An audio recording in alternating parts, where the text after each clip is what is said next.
Sveiki gyvi. Jūsų dėmesiui Arūnas Klimavičius, buvęs profesionalus futbolininkas, profesionalių futbolininkų asociacijos prezidentas ir vienas BT Fitness įkūrėjų. Sveikas Arūnai. Labas, Aurimai. Kaip taip pasisuko gyvenimas, kad nuo futbolo, kuris turbūt suvalgė didžiąją gyvenimo dalį, pasukai iki atletinio rengimo?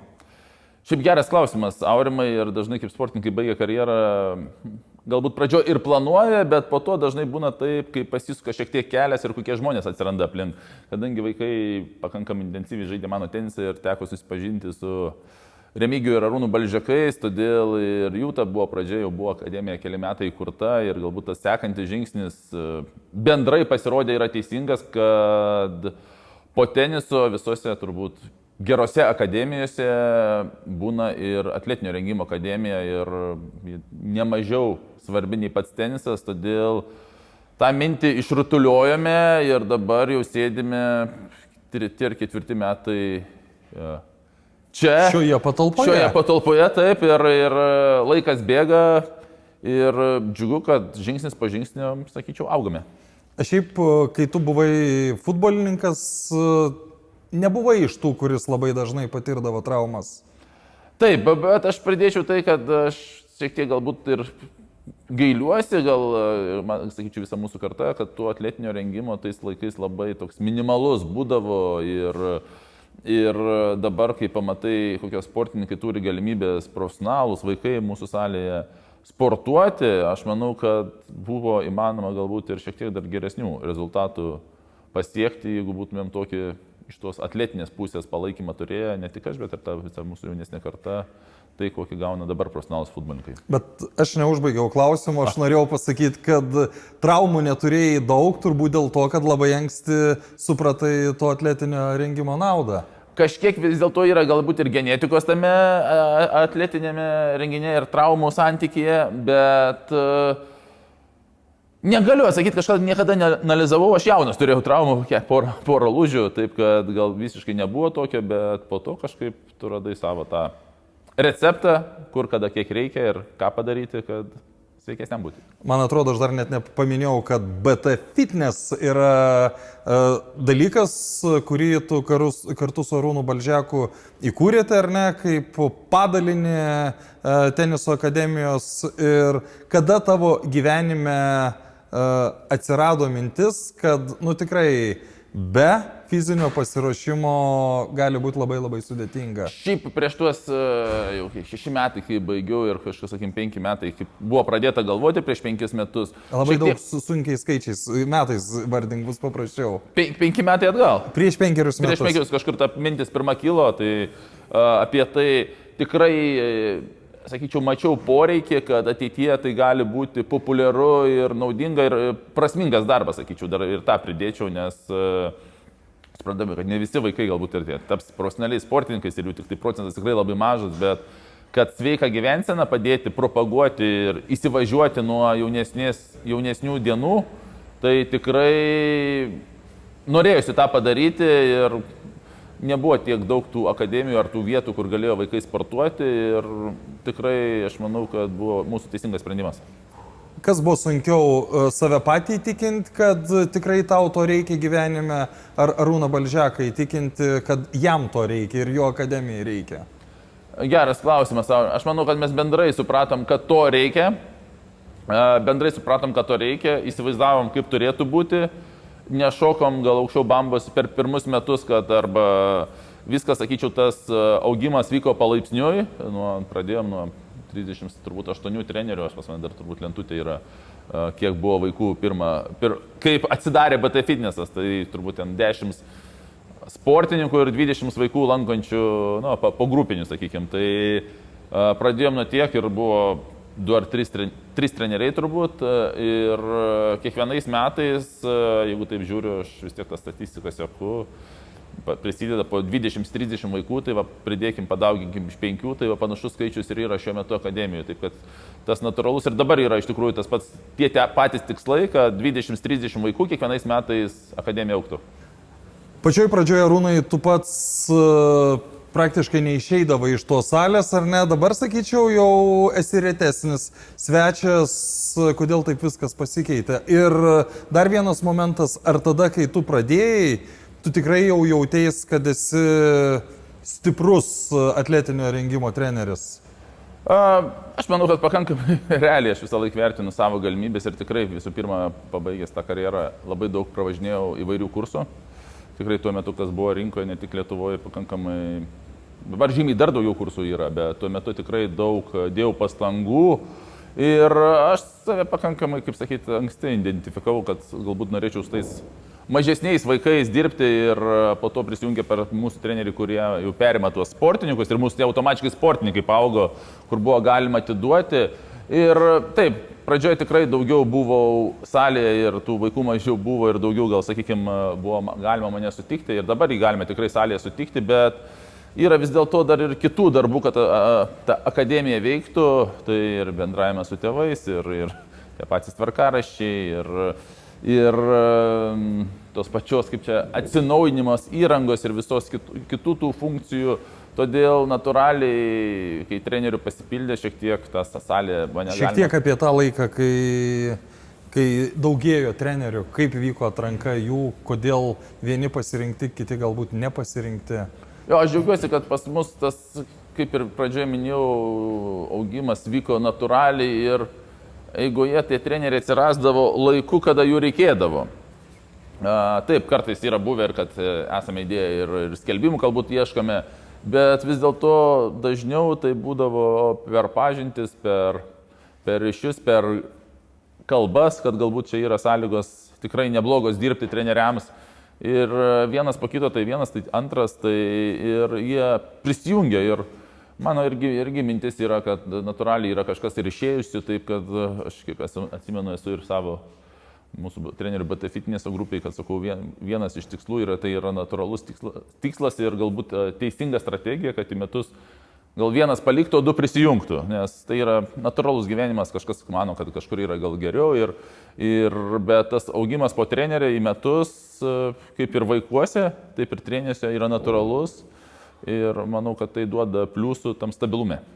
Kiek dabar dirba trenerių be tavęs?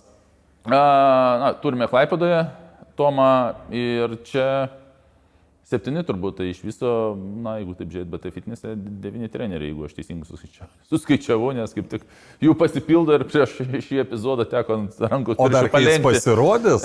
O dar kai pasirodys, taip kad, užtenka, aišku, visą laiką galbūt norisi dar didesnės salės, viskas plečiasi, bet galbūt tas viskas ateityje, bet, kaip sakyti, telpame, žmonės nesiskundžia, kaip tik jų daugėja, tai parodo, kad turbūt gerą linkmę einame. Kai M-Sport kūrė šitą visą objektą, iškart buvo numatyta, ar ne, kad turi būti ir šita salė? Taip, ir salė buvo numatyta ir noriu pasidžiaugti, kad čia ir įranga tikrai Technodžimo kokybiška ir nors tas laikas jau kažkiek laiko jo to prabėga, bet viskas veikia, viskas tarsi, sakyčiau, nauja ir tie patys ir gruodžio mėnesį ir profesionalų sportininkai čia sportavo, futbolininkai, visiems patiko ir kitų metų laukia. Ne futbolą žaisto, kad galėtų pasportuoti. Gerai, Arūnai, tu užsiminėjai iškart, kad tavo tikslas su jaunimu buvo dirbti.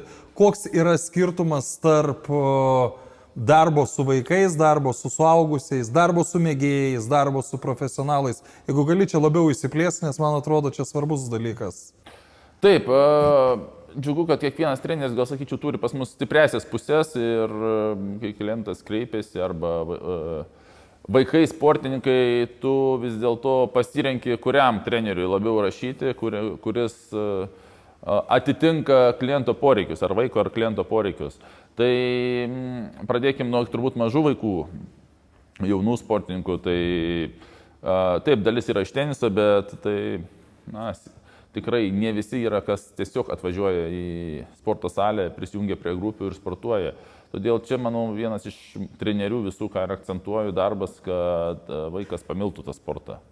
Kaip sakau, galim padaryti treniruotę galbūt ir olimpinio čempiono, bet vaikui duoti geriausius pratimus, bet vaikas nesijaus patenkintas po tos treniruotės ir po 4-5 treniruočių gal jisai ir baigs ir bus tos 5-4 treniruotės paskutinės jo sporte. Todėl pirmas tai, kad suprastų vaikas, kad tai galbūt įdomu, naudinga, jam patiktų būti toje aplinkoje, kur ir kiti vaikai sportuoja. Taip kad ir tas ilgalaikis ėjimas į sporto salę, jam tą naudą žymiai didesnė atneš nei kažkokia įsivaizduojama pati geriausia treniruotė pagal pačias geriausias metodologijas ir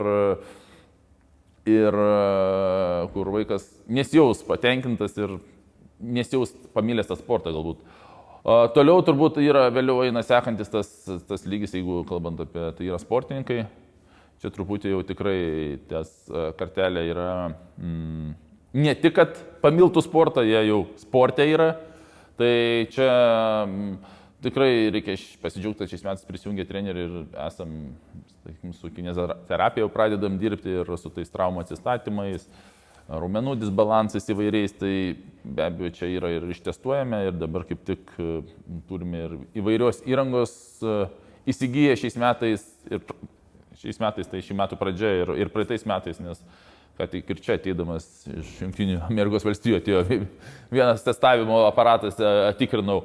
Tai tikrai sugebam ir tų pačių žmonių, pažįstamų netgi mano futbolininkų vaikai irgi jau ne vienas yra čia testuotas, taip kad, sakyčiau, čia pakankamai nauja paslauga, kai sugebame nustatyti, sakykime, vaiko stipresias ir silpnasias pusės ir ties kuo reikia dirbti. Taip kad su sportininkais, taip tikrai tai reikia kokybės, turim galbūt ir įrangą, kad nustatyti, kaip darome, ar gerai einame linkme ar ne. Po to turbūt kitas dalis yra saugusių grupinės, saugusių individualios. Tai jeigu saugusių individualios, tai yra be abejo poreikius pagal kliento pageidavimus, ko jisai turi. O saugusių grupinės vyksta jau turbūt 3 metai ir reikia pasidžiaugti, kad vakarais ta grupė, jos kelios yra grupės, tai labai maža kaita ir prie jų tik prisijungia. Yra daug žmonių, kurie eina nuo tų pirmų metų ir dabar išsilaikė, taip kad ten, aš sakyčiau, susiformavo labai tokia gera bendruomenė draugiška ir kai būna kartais skambučių ir užklausimų apie tas grupinės, o kai jūs tikrai papulsite gerą aplinką, jums malonu bus tarptų žmonių būti ir dažniausiai tie žodžiai būna mano teisingi. Su kuo lengviau dirbti yra, su mėgėjais ar su profesionalais? Nes ten su profesionalais kaip ir yra viskas aišku, viskas sudėliota, aš taip įsivaizduoju, aš nežinau, ar taip yra ir su mėgėjais, kurie gali įnorių turėti labai įvairių. Dar pridėsiu prie to, ką aš išvarinau, dar mes vedam ir kūno kultūros pamokas Karalienės Mortos mokykloje, tai ten dar yra didesnis kiekis vaikų, mažesnių, kurie sportą apskritai galbūt tik vieną kartą per savaitę lanko, tai čia dar tas vienas yra ta mūsų veiklos kryptis ir esame ir darželiuose vedę, sakykime, esame turėję toj. O kas sunkiau, aš manau, kad čia yra trenerio ta darbo specifika, kai mes, sakykime, atsisijojame, labiau su kuriais nori dirbti ir jeigu kažkam, kuris treniruojas profesionalius sportininkus, sakykime, tos sportinė grupė, sunkiau būtų dirbti gal su tais jaunais, kur, sakykime, jie, sakykime, galbūt ne visą laiką išpildys tuos sudėtingiausius pratimus, tai, kaip pavyzdžiui, man kartais tikrai, jau sakyčiau, gal to ir nebūčiau anksčiau pagalvojęs, bet su tais vaikų grupėm, kur iki to, kad pakilti iki to sportinio lygio, ar tai, manau, kad man tas patinka ir nežinau, iš vaikų reakcijų pakankamai geri atsiliepimai, todėl kažko jau labai kito nebeieškau ir tas mūsų pasidalinimas pakankamai toksai aiškus ir aišku pas ką, kas turi nueiti. Ar yra atsakymas, kada jau žaidėjas ar mėgėjas, mes čia irgi turbūt galim skirti dvi skirtingas dalis, ar ne, kada jau gali pasakyti, kad jis taip, dabar jis yra puikiai fiziškai paruoštas? Taip, yra testai iš tikrųjų, pagal kuriuos ir mes ir dabar darėm sezono pradžioje, tai čia rugsėjai ir po to po 3 mėnesių yra, kaip sakyti, ataskaitos ir matome, kad tas būklė yra pagerėjusi sportininkų. Taip, kad tai yra, iš dalies tai yra testavimas. Pats aiškiausiai, kas gali parodyti, tai yra testavimas ir Ir už tai pas mus, sakykime, už tą testavimą atsakinga Greta, kuri prisijungė rudenį irgi kineziterapeutė. Ir tikrai, na, kadangi ir mano vaikai sportuoja, aš e-mailę turiu lygiai tą pačią ataskaitą. Dabar bijau 4 ar 5 lapai apie vieną vaiką. Taip kad tai, aš manau, tikrai yra profesionalu ir kaip pakartojo ir sulygino, nu, matosi, kad treneriai, kurie treniruoja tuos sportininkus, rezultatą vis dėlto duoda ir pasiekia. Ar gali būti vaikas gabus sporte, imkim tenisę dabar ar ne, bet nelabai gabus ir nelabai norintis stipriai fiziškai dirbti, nes šiaigi iš esmės yra absoliučiai susiję dalykai, ar ne? Bet jeigu tu vieno iš jų neturi? Aš sakyčiau, kad yra tokių labai didelių skirtumų, kad nori ten ir nenori čia. Tokių nepastebėjau arba nesakyčiau, kad jie yra labai dažni. Ir aš sakyčiau, kadangi kaip ir tas tenisas atrodo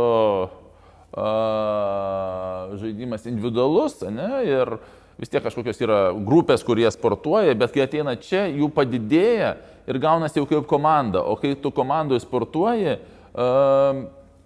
tu jeigu vienas būsi tas, kuris šiek tiek pritingi ar nenori daryti, aš manau, kiti paskatins arba pasakys, kad pritems prie tos grupės ir tu tapsi panašiu į tuos, kurie nori sportuoti. Todėl tai, kai vienas sportuoja, kartais galbūt gali ir pritingėti ir tau treneris galbūt paragins, bet tu jausies toksai, bet kaip tavo bendramžiai kartu sportuoja ir tu gali vieną galbūt treniruoti dvi kažkur, nedadaryti kažko, bet bendroji kaip grupė vis tiek, jie visi kartu auga, kartu čia būna kiekvieną dieną ir tas požiūris priverčia tuos kitus netgi, kurie, jeigu tokių ir yra. Nors tikrai nesakyčiau, kad tokių yra, bet jeigu net tokie ir būtų, jie pasitemtų į viršų. Bet apskritai, ar yra įmanoma, kad tu esi gabus sporto šakoje ar ne, bet tu esi čia silpnas. Tai. Aš manau, kad yra išmokstama. Vis dėlto vienas iš trenerių. Čia gali būti, kad fiziškai paruošti vis tiek yra lengviau negu ten išmokti žaisti ar tenisą, ar... Tenisas tikrai tas sudėtinga labai techniškai sporto šaka ir aš matau, kad čia treneriai sugeba išmokinti, kaip sakyti, duoti rezultatą ir padaryti jį stipresniu. Taip, kad taip, yra įvairių pratimų ir tų su laisvais svoriais, kur tikrai yra techniškai kai kurie sudėtingesni, bet aš manau, kad su laiku čia greičiau išmoksta tos technikos, neintensinės tenisas truputį, aš manyčiau, bendrai sudėtingesnis visas tas dalykas, kur tas kiekvienas veiksmas reikalauja labai daug valandų pakartojimo. Kuo, Arūnai, per tuos 3 metus labiausiai džiaugiesi nuo BT Fitness atsidarimo? Tikrai mes daugiausiai ir akcentuojam ant komandos draugiškos, nes tas visas persiduoda klientams vaikams. Ir pirmoje salėje tą kūriamą atmosferą būtent treneriai nustato draugiškumą ir nuotaiką salėje ir tie vaikai ar saugusieji tikrai esu girdėjęs tokių pasakymų čia kaip šeimoje, kad labai gera nuotaika, gera aura salėje, taip kad tikrai tas yra mūsų prioritetas, nes vis dėlto aš sakyčiau, kad BT Fitnessas vis dėlto yra toks kaip šeimos ir jaunimo akademija, kur tu turi jaustis pradžioje gerai ir po to tas gauti paslaugas, taip kaip stiprėjimas, būti sveikesniam, kineziterapija, bet tu į salę turi atėjęs jaustis gerai, kaip savo, sakykime, namuose, kur treneriai tau pasidalins patarimais, padės, jeigu kažko nežinai. Ir aš pradžioje džiaugiuosi komandą ir komanda sukuria tą visą akademijos rezultatą. Esi nusibrėžęs gairias, kas turėtų įvykti ten per ateinančius, nebūtinai vienus, galbūt 3 metus, kas padėtų, sakykime, tą BT Fitness vardą dar labiau reitingų lentelėje pakelti viršų. Jo, tai aš manau, yra 2 kryptis, tai yra tie profesionalūs sportininkai ir tas... Mėgėjai. Mėgėjai arba tas sveikatos, tas požiūris vaikų, saugusių, tų pačių ir saugusių. Tai jeigu su sportininkais, tai be abejo, mūsų tas darbas salėje atsiliepia ir jų rezultatams ir tie visi dabar, kas ir buvo, tikrai mūsų pakankamai, aš manyčiau, gerus pakankamai tiek, kiek vaikų mes turim, rezultatus duoda ir teniso kortuose, įvairiuose turnyruose, tiek Lietuvoje, tiek, sakykime, užsienyje, tai jie natūraliai augs ir aš manau, kad tie rezultatai jie gerės ir bus daugiau, apie kuo galima pasigirti, vertinti. O kita dalis tai yra jaunimas, tie, kurie ateina sportuoti, kurie bando būti, sakykime, nori būti arba tiesiog nori būti čia toje salėje. Tai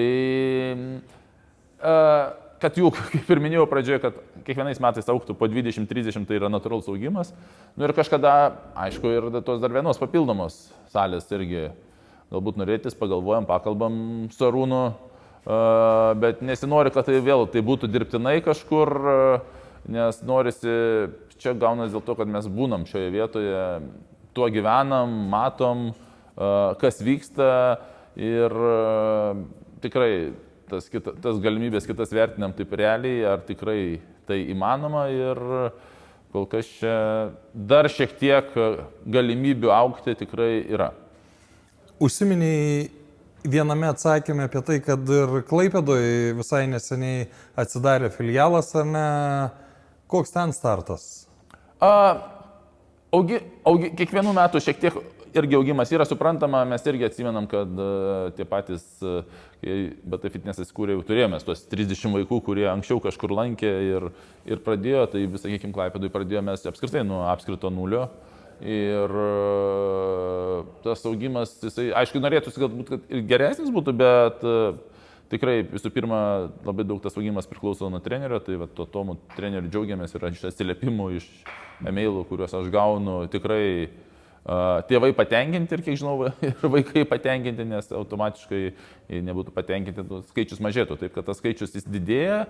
Bet, kaip ir minėjau, irgi tas natūraliai naujas miestas, nauja visiškai nauja vietoje įsikūrusi arena ir žiūrim ir stebim, bet sakau, tas augimas jis yra ir tas yra jau gerai. O nėra sudėtinga, kai būni Vilniui ir ten, sakykime, natūraliai mažiau dėmesio skiri negu čia, kas yra M7. Iš tikrųjų, tas pasijutė ir tą jaučiu, žymiai sudėtingiau yra tą padaryti, todėl netgi ir šiais metais jau daugiau atsakomybių perkėlėme Tomui, kad, tas iniciatyvumas, grupių rinkimas, bendravimas su tėvais, taip, sakykime, mes irgi visus atsakom klausimus, ką galim, bet norisi, kad tenais kurtųsi būtent ant tų trenerių, ant ten dirbančių žmonių, nes čia mums gavosi ir gaunasi vien dėl to, kad mes esam čia, būnam kiekvieną dieną,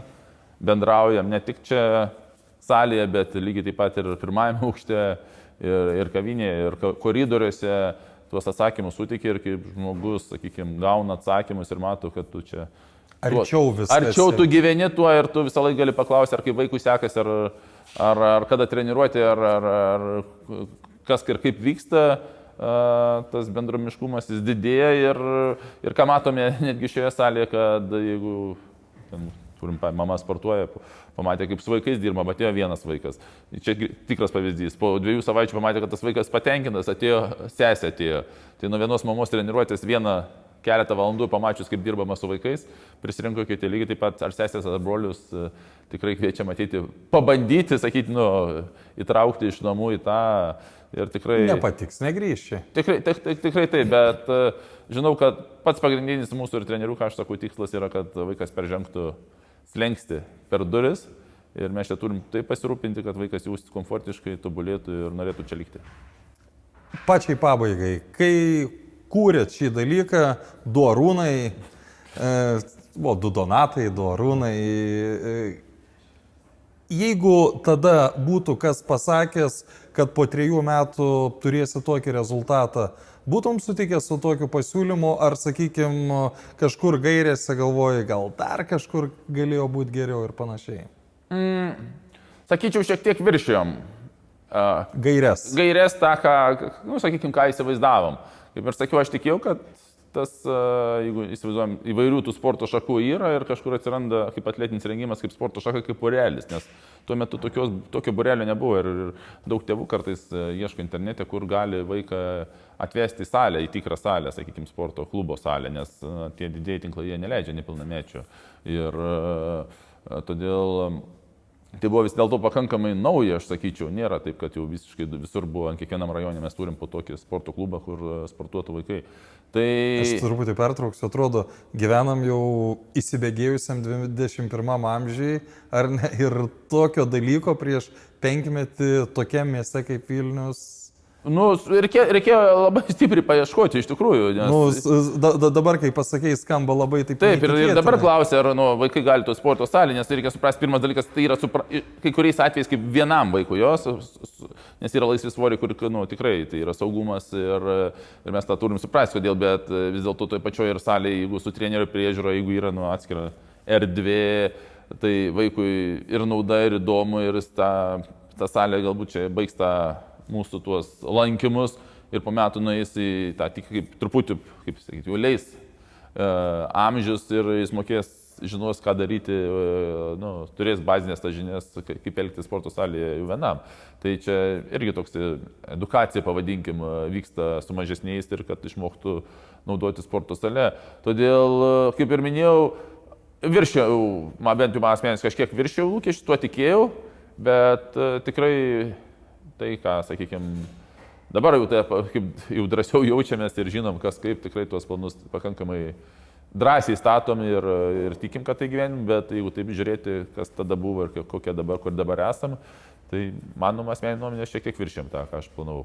Tai linkiu nesustoti ir kad po 3 metų dar kažkas būtų viršyta. Ačiū, Aurimai, tikrai nesustosim, treniruotė prasideda už 20 minučių. Tai mes tuo kartu ir baigsim. Ačiū Arūnai, ačiū visiems stebėjusiems, kažkada dar susitiksim ir tokiame formate. Ačiū.